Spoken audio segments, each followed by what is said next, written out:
Batzuetan komentatu dizuet Google gehigarriak, estensioak edo oso erabilgarriak izan daitezkeela.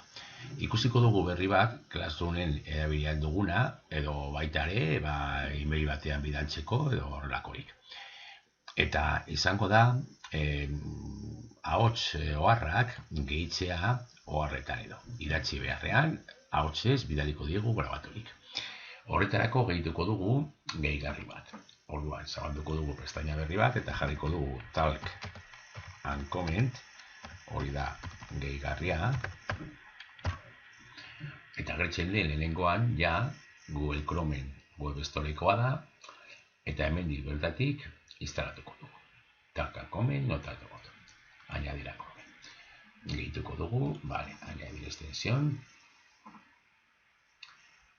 Deskargatzen ari da eta gehitzen, eta badaukago ja gehituta.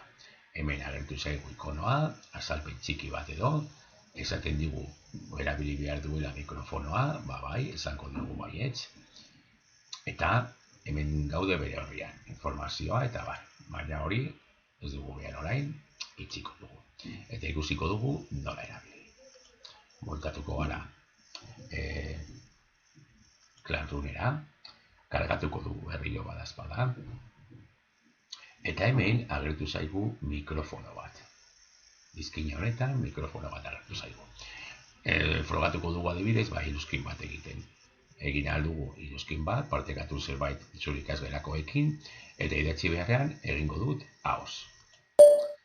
Hasi da grabatzen ja, ez dugu zer egin behar, grabatzen ari da, ikusi nola pasatzen den denbora, eta amaitzen dudanean mezuarekin, sakatzen dut berriro, ikur berdeareo. Eta orain, zabalduko zait, lehiotxo bat, esteka batekin. Hor daukat esteka, eta egin behar dudan gauza bakarra da, kopiatu, klik gainean eta eskuineko botoiaz kopiar, ok esango diot, eta itxatziko dut hemen bertan. Esteka bat da, interneteko esteka bat, orduan egin behar duen gauza bakarra da, itxatzi. Hori bai, hemen azkenengoa, parentesis artean dagoena, ezabatuko dut.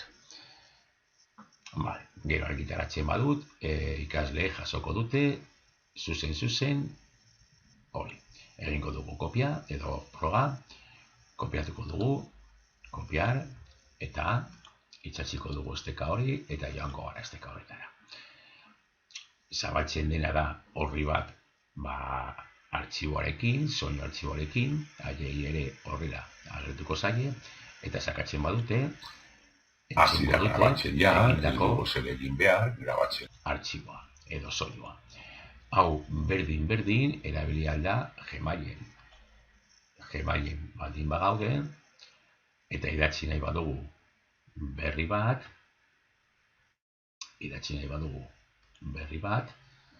berdin egingo dugu,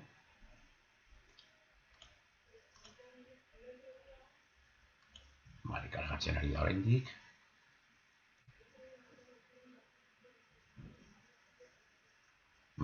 eta berdin jarriko dugu hartzailea eta eta berdin hemen bertan, hemen daukagu mikrofonoa, berdin egingo dugu, eta zuzen bidaliko diegu esteka bat, soinu artxibo batekin.